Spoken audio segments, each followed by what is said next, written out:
శ్రీకర్ వాళ్ళ నాన్న వాళ్ళ ఇంటికైతే వస్తూ ఉంటాడు. ఇంతలో అది చూసిన వాళ్ళ నాన్న అయితే "నువ్వు బయటికి మర్యాదగా పోరా" అని చెప్పేసైతే అంటూ ఉంటాడు. ఆ మాటలు వినగానే అక్కడ ఉన్న శ్రీకర్ అయితే "మన పరిస్థితిని అర్థం చేసుకోండి నాన్న. అన్నయ్య జైల్లో ఉన్నాడు. నేను ఎలాగైనా ఈ కేసుని వాదించి అన్నయ్యని లోపల నుండి బయటికి తీసుకొని వస్తాను నాన్న. నన్ను నమ్మండి. ఒక లాయర్ లాగా నన్ను చూడండి" అని చెప్పేసైతే అంటూ ఉంటాడు. ఆ మాటలు వినగానే ఇంట్లో ఉన్న వాళ్ళందరూ అయితే ఒక్కసారిగా షాక్ అయిపోయి శ్రీకర్ వైపు అయితే చూస్తూ ఉండిపోతాడు. ఇంతలో అక్కడ ఉన్న పల్లవి మాత్రం "ఏంటి పెద్ద పెద్ద లాయర్‌లే మా వల్ల కాదు అని చెప్పేసి వదిలేశారు. అలాంటిది నువ్వు ఒక జూనియర్ లాయర్‌వి అంతే.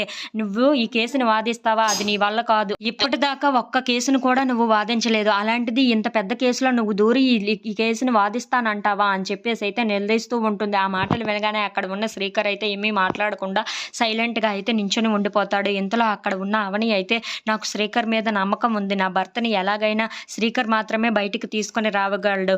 తన తెలివితేటలు నా భర్తని బయటికి తీసుకొని వస్తాయి. శ్రీకర్‌కి ఎన్నో తెలివితేటలు ఉన్నాయి. ఆ తెలివితేటలన్నీ నాకు తెలుసు. ఎలాగైనా శ్రీకర్ వాదించి నా భర్తని బయటికి తీసుకురాగలడన్న నమ్మకం నాకైతే ఉంది. మీకు ఉందో లేదో నాకు తెలియదు కానీ శ్రీకర్ మీద నాకైతే పూర్తి నమ్మకం ఉంది. అందుకే శ్రీకరే ఇది వాదించాలి" అని చెప్పేసైతే అంటూ ఉంటుంది.